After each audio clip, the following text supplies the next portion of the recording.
Hello, it's me again, and this little discussion this evening, I'd like to take the time to address what has been called for numerous years the working interview. I have wiped that out of my vocabulary for many, many years, and I've encouraged everyone that works with me to do the same. First of all, it is not an accurate description of what goes on because truthfully they're not really working. They don't know what they're supposed to do. And what also is a little dangerous is the fact that once we call it a working interview, it's very misleading, and a lot of people misinterpret that day that if they're not hired, perhaps they can then collect unemployment. Obviously they can't, but it's a hassle that no one needs to be dealing with. So for many years, I prefer to refer to it as a skill assessment day or days. With it comes structure, comes organization. In some cases, I recommend that the participant, the job candidate, has what I might call a buddy to walk them through.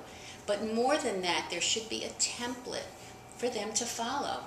If they are applying for a front desk position, how do you want the phone answered? What phone calls will the doctor take, and what would they prefer to put on hold and call them back? I mean, who do they want to speak to right away? Give them some of the parameters, some of the guidelines, so that they can perform at their best.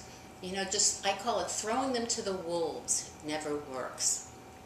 Along with that, I tell everyone, please, every state varies. Check with your financial advisor or your accountant as to how you compensate them for that day. Some people recommend you actually put them on the payroll. I don't go there. It's not my department. It's not my area of expertise, so I always make sure that you have an expert look at that. But the one thing I want you to also understand is that it is very important for you to pay them for their time. There is no such thing in the eyes of labor and industry as shadowing. I checked this out very closely many years ago, and if you have someone applying for a clinical job and they so much as walk over the threshold into a treatment room and look over your shoulder, they're in the treatment room. That's considered, it's not shadowing, it's watching, it's learning. So the way it works is whatever minimum wage is in your state is what you are at least required to compensate the candidates that are coming through for these skill assessment days. Now, I think it's unfair to pay someone $8.25 or $8.75, especially a hygienist and people that are actually generating some income for you that day. And they all are. If you're having them really work, they are helping you generate income for the practice. So please make sure. And then there are lots of materials that I've created to support this day or days, and there is a process. Should anybody be interested in more information, I'd be happy to answer their questions. You can actually get to me via my email address, which is deb@ourdentalteam.com.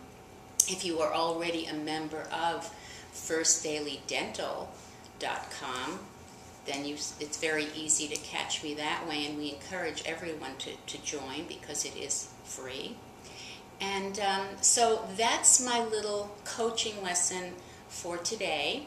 There's lots more, and I plan on sharing other valuable information in team management and development as time goes on. So thank you for your time once again. Signing off.